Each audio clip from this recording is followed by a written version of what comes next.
হৃদরোগে আক্রান্ত জিয়াউর চিকিৎসার পাশে দাঁড়ানোর আকুল আবেদন।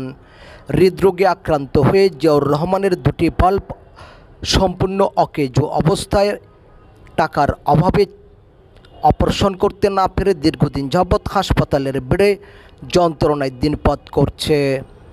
এই রোগী জিয়াউর রহমান চট্টগ্রামের বাঁশখালী উপজেলার সাংবাদিক আনিচুর রহমানের আপন ছোট ভাই। ২ নম্বর সাদমপুর ইউনিয়ন ৯ নম্বর ওয়ার্ড দক্ষিণ সাধনপুরের মোকামি পাড়ার এলাকার মৃত মাহমুদুল হকের সন্তান। বিগত 7 বছর যাবৎ প্রায় 7 লক্ষাধিক টাকা খরচ করে রোগ ধরা পড়েনি। এবছর 2024 সালে জুন মাসের কাশির সাথে মাত্রা অতিরিক্ত রক্ত বের হলে চট্টগ্রাম মেডিকেলে ভর্তি করা হয়। সেখানে বিশেষজ্ঞ ডাক্তারগণ বিভিন্ন পরীক্ষা নিরীক্ষা করে জানতে পারেন যে তিনি হৃদরোগে আক্রান্ত।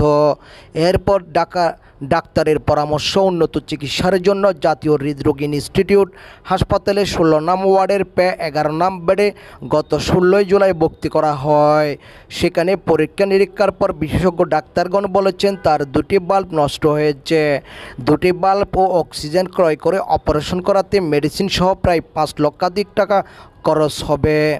বর্তমানে আর্থিক সংকটে থাকা তার ভাইদের পক্ষে এই খরচ বহন করা অসম্ভব। যার সামর্থ্য অনুযায়ী মোহাম্মদ জিয়াউর রহমানের চিকিৎসার সাহায্যার্থে সমাজের বিত্তবানদের এগিয়ে আসার জন্য অনুরোধ করেন তার বড় ভাই আনিচুর রহমান ও মফিজুর রহমান। সাহায্য পাঠানোর ঠিকানা আনিচুর রহমান বিকাশ পার্সোনাল।